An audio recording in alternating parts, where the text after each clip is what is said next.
सभी को मेरा हाय हेलो। मेरा नाम मानसी है और मैं आप सबको आज विज्ञान में फिजिक्स पढ़ाने वाली हूँ। हम फिजिक्स का अध्ययन आज करेंगे और हम शुरू करेंगे फिजिक्स के पहले अध्याय से और आपके विज्ञान के अध्याय 8 से, जिसका नाम है गति यानी कि मोशन। जब हम मोशन को पढ़ेंगे तो हम जानेंगे कि हमारी संसार में जितनी भी चीजें हैं वो जब अपने स्थान से हटकर कहीं और जाती हैं तो उसके पीछे-पीछे क्या कारण है, उसके पीछे क्या प्रोसेसेस हैं और उसके अंदर के सारे राज़ आज हम जान लेंगे। जिसके लिए हमें सबसे पहले देखना होगा कि हमारा गति क्या है और विराम क्या है। गति, अगर हमें किसी वस्तु की गति उसका अपने स्थान से हटना जानना है तो हमें ये भी तो पता होना चाहिए कि विराम क्या है। विराम क्या होता है? जब भी कोई वस्तु जहाँ पर अपने स्थान पर है, कुछ समय बाद भी वो उसी स्थान पर स्थिर रहे, वो समय के साथ अपनी जगह ना बदले। तो इसी के साथ मोशन क्या हुआ, गति क्या हुई?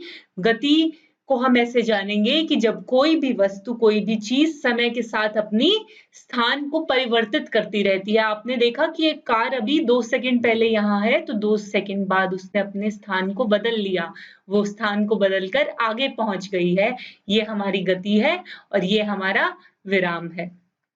अब ऐसा भी हो सकता है कि कोई चीज़ आपके लिए तो गतिशील है, लेकिन वो किसी और के लिए वो आराम से अपनी जगह पर जहाँ है वहीं है। या फिर ऐसा भी हो सकता है कि कोई चीज़ आपको दिख रहा है कि वो आराम से बैठी है, वो विराम पे है, लेकिन वो असल में गतिशील हो। इसका एक उदाहरण हम क्या ले सकते हैं?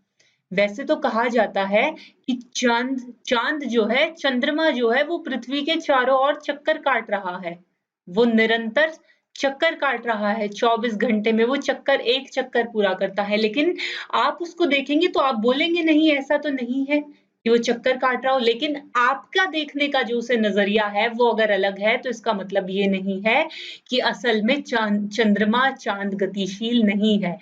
तो इससे हम ये समझ सकते हैं कि कोई एक व्यक्ति के लिए कोई वस्तु गतिशील हो सकती है और जबकि दूसरे के लिए वही वस्तु स्थिर हो सकती है। ये देखिए कुछ उदाहरण हैं। जो हमारे ये जो सेल्स हैं, ब्लड के सेल्स हैं, जो पूरा दिन हमारे शरीर में दौड़ते रहते हैं, हमें वो दौड़ते हुए दिखाई नहीं देते हैं। इसका ये मतलब नहीं है कि वो गतिशील नहीं है, निरंतर वो मोशन में नहीं है। या फिर समुद्र में जो मछलियाँ हैं, जो पक्षी हैं या फिर जो ग्रह सूर्य के चारों ओर चक्कर लगाते हैं, वो गतिशील हैं, हमें उनका आभास नहीं है उनके गतिशील होने का। इसका ये अर्थ नहीं है कि वो असल में चल नहीं रहे हैं। आगे हम लोग बढ़ते हैं और आगे देखते हैं गति के प्रकार। अब गति हो तो रही है, एक वस्तु अपने स्थान से दूसरे स्थान पर जा रही है, लेकिन वो किस-किस प्रकार से दूसरे स्थान पर जा सकती है? वो सीधी भी जा सकती है, वो घूम के भी जा सकती है, वो एक बार उस स्थान पर जाकर अपने ओरिजिनल स्थान पर वापस भी आ सकती है। तो इसी प्रकार से गति के कई प्रकार हमारे सामने आएँगे अभी, जिसमें सबसे पहला है स्ट्रेट लाइन। कुछ वस्तुएँ सीधी रेखा में चलती हैं, जैसे इस बच्चे को दिखाया हुआ है यहाँ पर देखिए, ये यहाँ से दौड़ना शुरू करेगा, ये वहाँ जाकर रुकेगा, तो ये सीधी रेखा में दौड़ रहा है। इसको हम सीधी रेखा में गति करना बोलेंगे। इसी के साथ घड़ी है, घड़ी में अगर 3 बजे हुए हैं और जब वो 12 घंटे बाद फिर से रात के 3 जब वो दिखाएगी, तो वो रात के 3 वो एक वृत्तीय पथ पर चलकर वो वापस से रात के 3 बजे हुए वो दिखाएगी। वो वृत्तीय पथ पर गति कर रही है। सर्कुलर मोशन में है वो, यहाँ पर थी तो घूम कर वापस यहीं पर आ जाती है। ये है वृत्तीय। वो एक वृत्त बनाती है, एक गोला, एक सर्कल बनाती है और इसीलिए वृत्तीय पथ में गति करती है। इसी प्रकार से हमारी फुटबॉल है। फुटबॉल क्या करती है? फुटबॉल रोटेट करती है, घूर्णन करती है। फुटबॉल वो एक जगह से दूसरी जगह पर इस प्रकार से घूमती हुई पहुँचती है, वो सीधे नहीं पहुँच जाती है। उसका वृत्तीयाकार होने के कारण वो घूमती हुई पहुँचती है, यानी कि वो रोटेट करती है। हमारा जो चंद्रमा, हमने सुना है कि चंद्रमा घूमता है, लेकिन पृथ्वी अपने एक्सिस पर रोटेट करती है। इसी प्रकार से रोटेशन भी एक प्रकार का, घूर्णन करना भी एक प्रकार का मोशन हो सकता है, एक प्रकार की गति हो सकती है।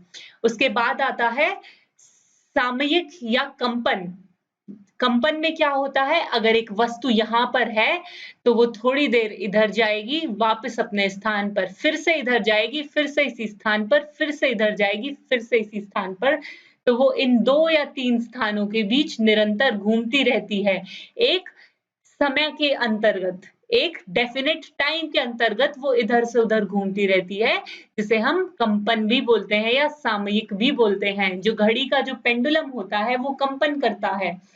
जब 12 बजते हैं, उसकी पोज़ीशन ओरिजिनल ये है, लेकिन जब 12 बजेंगे या 1 बजेगा, 2 बजेगा, वो एक बार इधर जाएगा, वापस यहाँ आएगा, फिर इधर जाएगा, वापस यहाँ आएगा और इसी इसी एरिया में वो कंपन करता रहेगा। वो इस 3 स्थान के अलावा वो कहीं नहीं जाएगा। तो गति के ये प्रकार हैं, सीधी रेखा में चलना, वृत्तीय पथ पर चलना, घूर्णन करते हुए चलना और सामयिक या कंपन करना। उसके बाद आता है गति का विवरण। अब आपने बोल तो दिया कि गति हो रही है, ये आदमी गतिशील है, ये चिड़िया गतिशील है, ये मछलियाँ गतिशील है, ये पंछी गतिशील है, लेकिन हमें पता कैसे चलेगा? हम कैसे जानते हैं वो गतिशील है? हम पहचानते कैसे हैं? हमारी जो है किसी वस्तु के गतिशील होने की पहचान क्या है? तो उस पहचान को आइए हम लोग देखते हैं। किसी वस्तु की स्थिति बताने के लिए हम रेफरेंस पॉइंट का इस्तेमाल करते हैं, निर्देश बिंदु का।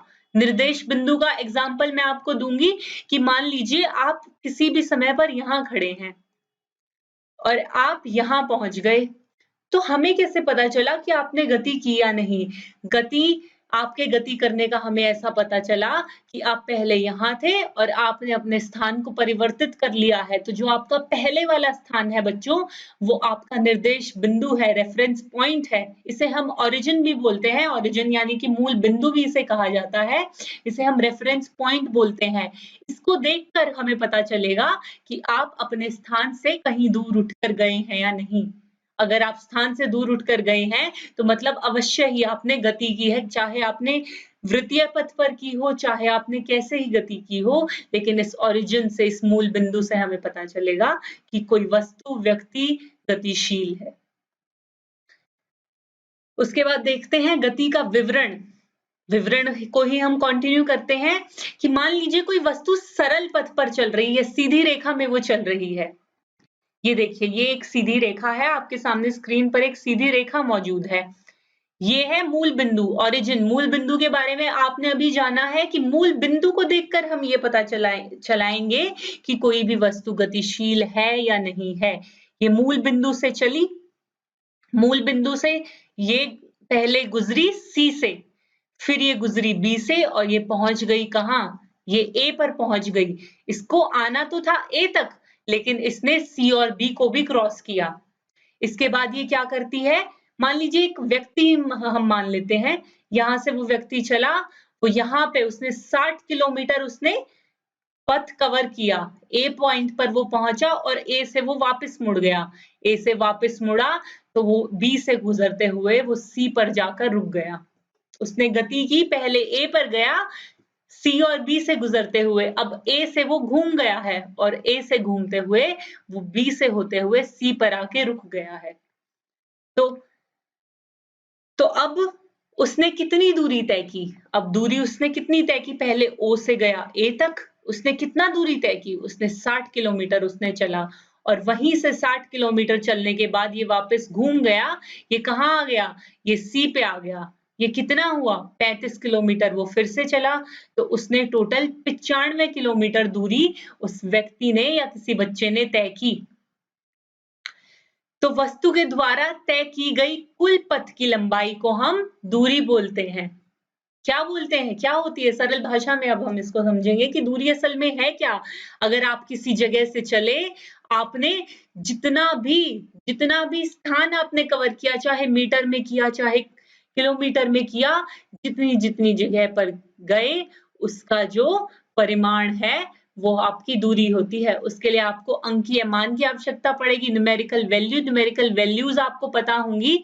मीटर, किलोमीटर, सेंटीमीटर, मिलीमीटर, ये सब क्या होती हैं? न्यूमेरिकल वैल्यूज होती हैं।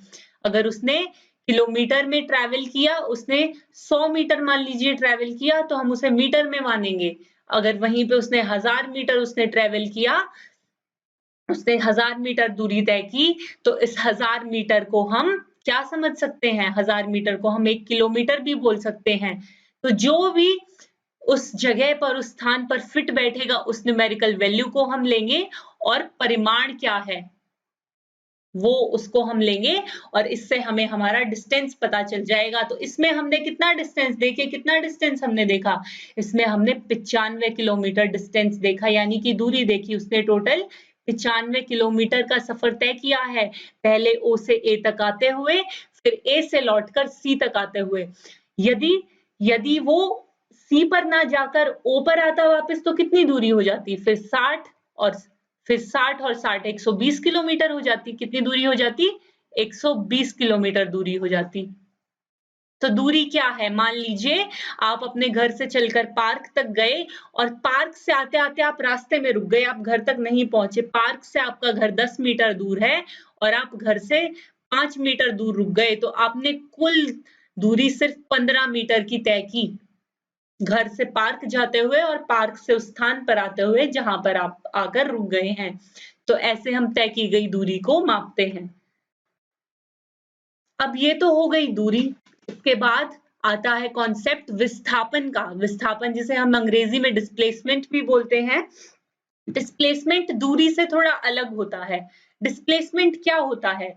मान लीजिए ओ पॉइंट से वो लड़का चला था, ए पर गया था और वापस ही सी पर आ गया है वो। तो डिस्प्लेसमेंट को हम बोलेंगे ओ और सी के बीच में जितनी दूरी है उसे हम क्या बोलेंगे? उसे हम विस्थापन बोलेंगे। विस्थापन क्या होता है? आपके मूल बिंदु से जहां पर आप रुक गए सारी दूरी तय करके, वो क्या हुआ? आपका विस्थापन हुआ। अंतिम स्थिति को हम कंसिडर करते हैं विस्थापन मानते हुए। मान लीजिए आपने अपने घर से शुरू किया, आपने पूरी दुनिया घूम ली, लेकिन आप वापस अपने घर लौट आए, तो आपका विस्थापन 0 हुआ क्योंकि आपने जहाँ से शुरू किया था बच्चों, आप उस जगह से तो ज़रा-सा भी दूर है ही नहीं। यही तो है हमारा विस्थापन कि जहाँ से आपने शुरू किया था, उस जगह से आप कितना दूर हैं। उस जगह से आप बिल्कुल भी दूर नहीं है, तो आपका डिस्प्लेसमेंट हुआ 0, विस्थापन 0। और यदि आप थोड़ी-सी दूर हैं, जैसे ये है, ये पहले गया तो ए तक, लेकिन ये वापस सी पर आ गया, तो इसका विस्थापन सिर्फ हम इतना मानेंगे कि ओ और सी के बीच में कितना गैप है, उसे हम विस्थापन मानेंगे। हमें कोई मतलब नहीं है, चाहे वो पूरी दुनिया घूम के आ गया, लेकिन जहाँ से उसने शुरू किया था, वो वहाँ से कहाँ तक पहुँचा है, इसे हम क्या कहेंगे? विस्थापन कहेंगे। विस्थापन में अंकीय मान तो होता ही है, जैसे कि मैंने बताया था अंकीय मान में मीटर, किलोमीटर, सेंटीमीटर, मिलीमीटर आता है। परिमाण भी आएगा कि डिस्प्लेसमेंट कितना हुआ, 25 हुआ, 25 किलोमीटर हुआ। लेकिन इन 2 चीज़ों के साथ-साथ एक एक्स्ट्रा भी आती है चीज़, वो होती है दिशा, कि वो विस्थापन किस दिशा में किया। वो विस्थापन दूर किया, पास किया, नॉर्थ में किया, साउथ में किया या ईस्ट में किया, वेस्ट में किया। मान लीजिए ये तो सीधी रेखा में इसने गति की है, ये यहाँ पे ओरिजिन है, यहाँ पे ए है और यहाँ पर सी है। तो ये चला तो इस प्रकार से था, लेकिन ये यहाँ से चल के यहाँ पहुँच गया। तो ये नॉर्थ मान लेते हैं हम, इसे साउथ मान लेते हैं, ये ईस्ट हो गया और ये वेस्ट हो गया। तो इसका डिस्प्लेसमेंट किस दिशा में हुआ? डिस्प्लेसमेंट हुआ इसका ईस्ट दिशा में, पूर्व दिशा में इसका डिस्प्लेसमेंट हुआ। यहाँ तक इसने शुरू तो नॉर्थ में किया था, उत्तर में दक्षिण से चलकर इन्होंने शुरू किया था दक्षिण की ओर, लेकिन ये पहुंच गए इस जगह के पूर्व में, तो इसका डिस्प्लेसमेंट हम क्या मानेंगे? 25 किलोमीटर पूर्व, 25 किलोमीटर ईस्ट इसका हम डिस्प्लेसमेंट मानेंगे। तो डिस्प्लेसमेंट में, विस्थापन में परिमाण के साथ-साथ, न्यूमेरिकल वैल्यू के साथ-साथ आपको दिशा की भी बहुत ज़्यादा आवश्यकता होती है। मैं आशा करती हूँ आप समझ गए होंगे कि विस्थापन असल में क्या है। विस्थापन मूल बिंदु से कितना दूर है, कितना पास है, मूल बिंदु पर ही है, वो सारी दुनिया घूम-घाम के वापस कहाँ पर आके रुक गया है, वो हमारा विस्थापन है। उसके बाद हम करेंगे दूरी और विस्थापन के बीच तुलना। इनके बीच क्या फ़र्क है, डिफरेंस क्या है? इनके बीच फ़र्क ये है कि डिस्प्लेसमेंट 0 हो सकता है, लेकिन दूरी कभी भी 0 नहीं होगी। अगर वो एक स्थान से चलकर कहीं पर घूम के आया है, भले ही वो वापस यहाँ आ गया हो, लेकिन उसने दूरी तो तय की है। अगर गति हुई है, तो दूरी ज़रूर तय हुई है। तो विस्थापन 0 हो सकता है, लेकिन दूरी कभी भी 0 नहीं होगी। विस्थापन का परिमाण शून्य हो सकता है परंतु तय की गई दूरी शून्य नहीं होगी। उदाहरण के लिए जो हम सीधी रेखा वाला जो देख रहे थे उसी को हम देख लेते हैं। ये O से A तक गया, 60 किलोमीटर इसने दूरी तय की। अब ये A से वापस O की तरफ चल दिया, इसने फिर से 60 किलोमीटर दूरी तय की। तो 60 और 60 कितना हो गया? 60 और 60 टोटल हो गया 120 किलोमीटर। तो इसने दूरी तो तय की लेकिन विस्थापन इसका शून्य है। विस्थापन शून्य कैसे है? क्योंकि ये अपने मूल बिंदु पर ही वापस लौट आया है, अपने ओरिजिन पर वापस लौट आया है, ये कहीं और नहीं गया वहां से। इसलिए विस्थापन 0 हो सकता है, शून्य हो सकता है, लेकिन गति हुई तो दूरी जरूर से भी जरूर तय होगी। इसी तुलना में कुछ और चीजों को देखते हैं। दूरी एवं विस्थापन का प्रयोग वस्तु की पूरी गति प्रक्रिया को व्यक्त करने के लिए तथा दिए गए समय में वस्तु की प्रारंभिक स्थिति के सापेक्ष अंतिम स्थिति ज्ञात करने में किया जाता है।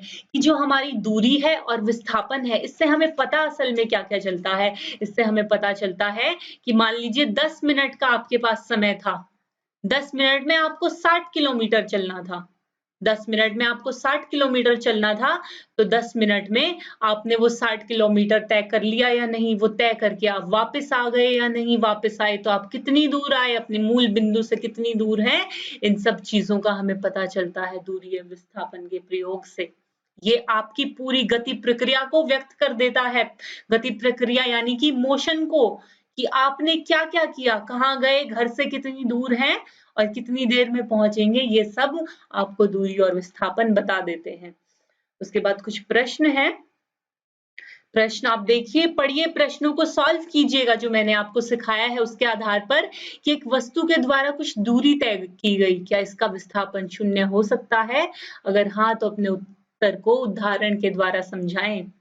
मैंने अभी बताया था कि बिल्कुल विस्थापन शून्य हो सकता है। इसका उदाहरण आपको ढूंढना, इस प्रश्न को कीजिएगा। आगे देखते हैं कि एक किसान 10 मीटर की भुजा वाले वृगाकार खेत की सीमा पर 40 सेकंड में चक्कर लगाता है। वृगाकार यानी कि स्क्वायर शेप जिसकी 4 भुजाएं हैं और चारों भुजाएं बराबर हैं, 10 मीटर, 10 मीटर, 10 मीटर। कुल दूरी कितनी हुई? 40 मीटर। 40 मीटर को ये 40 सेकंड में कवर कर लेता है, 40 सेकंड में इसके चक्कर लगाता है।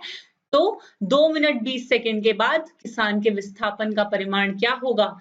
10 सेकंड में इतना, फिर 10 सेकंड में इतना, 10 सेकंड में इतना, 10 सेकंड में इतना, 1 मिनट में वो यहाँ होगा। यदि उसने यहाँ से शुरू किया है तो वो 1 मिनट के अंदर यहाँ होगा। फिर से 1 मिनट में देखते हैं, 1 मिनट में कितने सेकंड्स हुए? 1 मिनट में 60 सेकंड्स हुए। 1, 2, 3, 4, 5, 6, 60 सेकंड में फिर वो यहाँ होगा। और इसके अलावा 20 सेकंड और लगा लें तो 20 सेकंड में वो यहाँ होगा। ये जो आपकी दूरी है, ये आपका विस्थापन है। विस्थापन क्या था? मूल बिंदु से कितना दूर है? तो इस दूरी को आप मापेंगे और बताएंगे कि विस्थापन कितना है 2 मिनट 20 सेकंड के बाद। इसको आप सॉल्व करेंगे। उसके बाद आपको देखना है कि इन दोनों में से कौन सा सही है। सबसे पहला है विस्थापन शून्य नहीं हो सकता। आप देखिए, बता मैं कई बार चुकी हूँ। इसके बाद इसका परिमाण वस्तु के द्वारा तय की गई दूरी से अधिक है। अधिक हो सकता है या नहीं हो सकता है।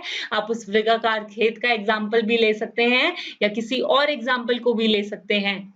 दूरी मान लीजिए 60 किलोमीटर है, तो क्या 70 किलोमीटर हो सकता है डिस्प्लेसमेंट? मुझे तो मुश्किल लग रहा है। कम भले ही हो, ज्यादा मुझे मुश्किल लग रहा है। ये आपको देखना है हो सकता है या नहीं। हम बढ़ते हैं अगले टॉपिक की ओर।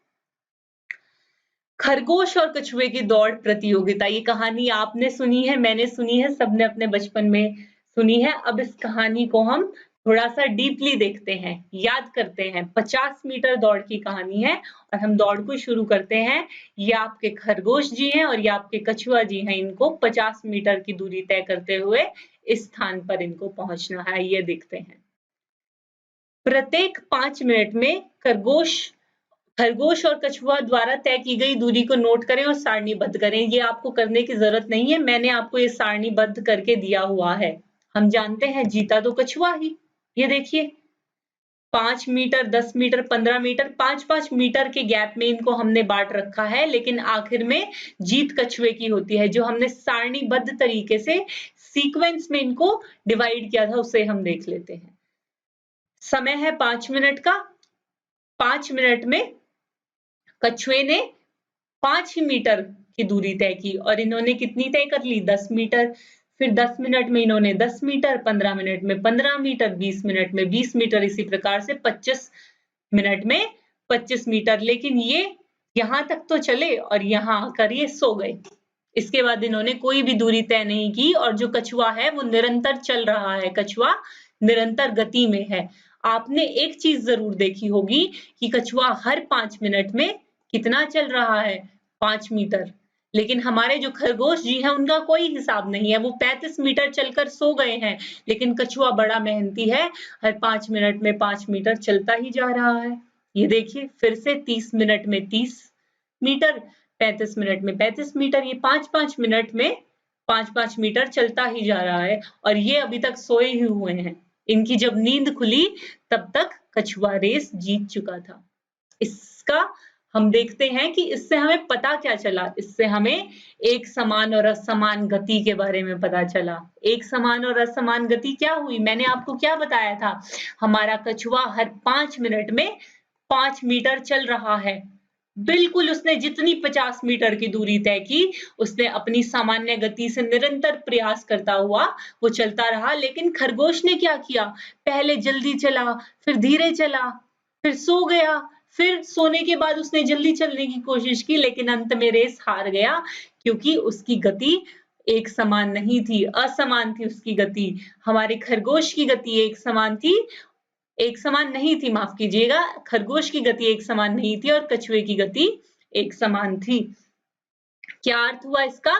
कि कछुआ यदि एक कुछ समान समय अंतराल में समान दूरी तय करता है, वो जितना समय उसको दिया गया वो हर दूरी उतने समय में तय कर रहा है। हर 5 मिनट में सिर्फ 5 मीटर ही चल रहा है, अगले 5 मिनट में भी, अगले 5 मिनट में भी, अगले 5 मिनट में भी। लेकिन खरगोश के साथ ऐसा नहीं है, तो इन दोनों में फर्क हो गया एक समान गति का और असमान गति का। अगर कोई वस्तु समान समय अंतराल में समान दूरी तय करती है तो उसकी गति को हम एक समान गति कहते हैं, या अंग्रेजी में यदि मैं आपको बोलूं तो कॉन्टिन्यूअस मोशन भी कहते हैं, कि वो चलता ही जा रहा है एक समान तरीके से। और इसे हम डिसकंटिन्यूअस मोशन भी कहेंगे कि वो समान समय अंतराल में असमान दूरी तय करता है, डिसकंटिन्यूअस मोशन करता है, असमान गति करता है। एक समान और असमान गति को हमने देख लिया। इसके बाद आता है सवाल स्पीड का, चाल का। अब किसी भी समय अंतराल में, किसी भी समय में दो अलग-अलग वस्तु है। मान लीजिए एक साइकिल है और एक कार है। अब आपका घर है 10 मीटर दूर, कार तो 1 मिनट में पहुंच जाएगी। साइकिल को हो सकता है 2 मिनट, 3 मिनट, 5 मिनट लगे, इसे हो सकता है सिर्फ 20-30 सेकंड, 40 सेकंड लगे। ये फर्क आपने जरूर नोटिस किया होगा कि यदि आप साइकिल से चलते हैं, आपके साथ में कोई गाड़ी वाला घर से निकलता है, तो वो आपसे पहले कितनी दूर पहुंच जाता है। इसके पीछे क्या खेल है?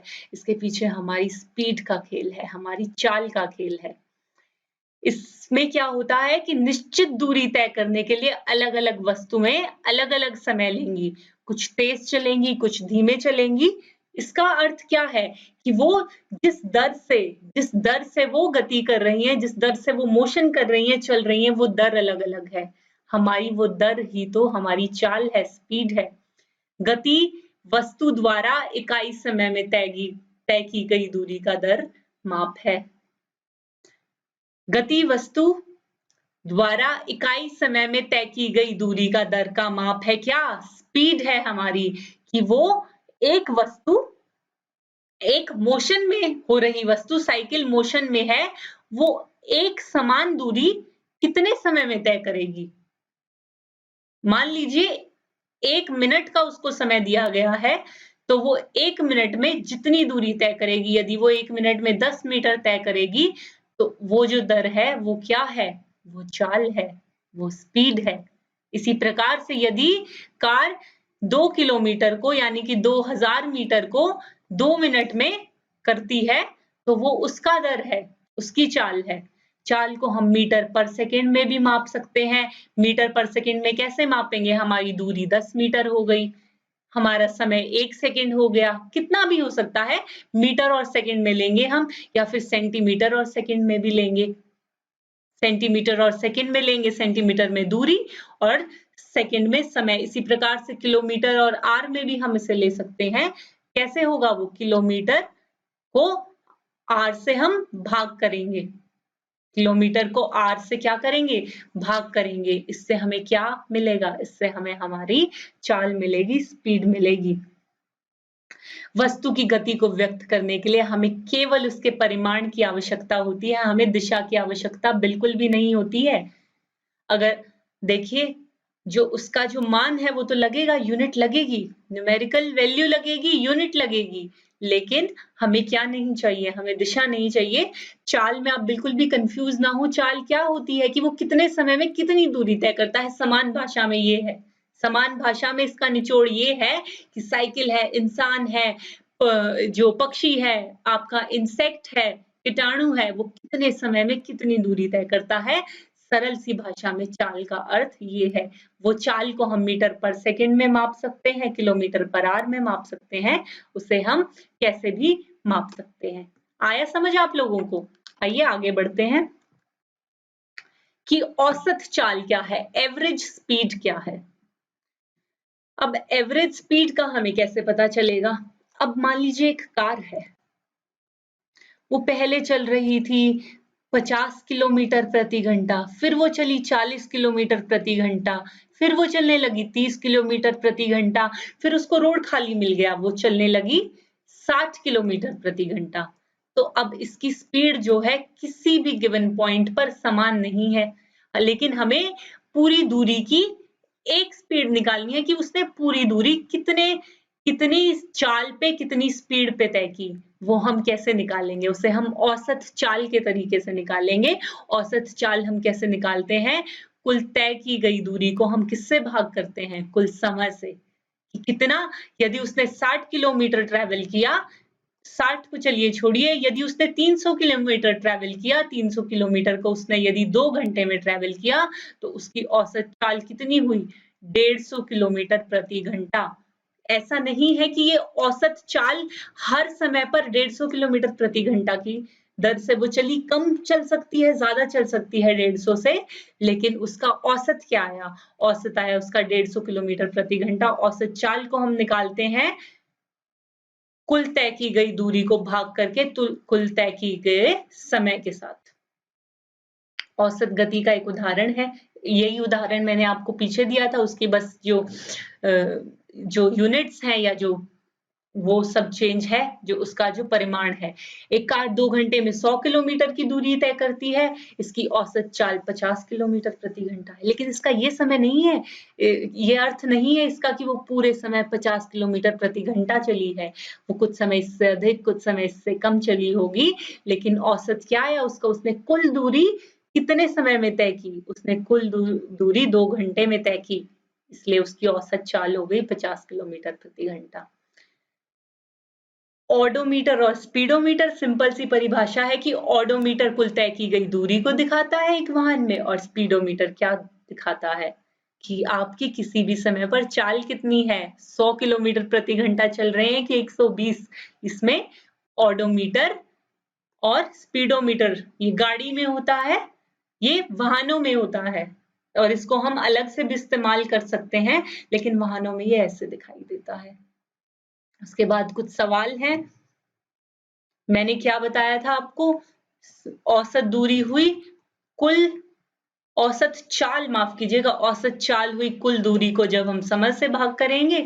इसी प्रकार से बाकी चीजें हैं, उन्हीं को देखते हुए उन्हें आपको इस प्रश्न को सॉल्व करना है, ये जो है। और अगले भाग में हम पढ़ेंगे वेग यानी कि वेलोसिटी। तब तक के लिए इतना ही, धन्यवाद।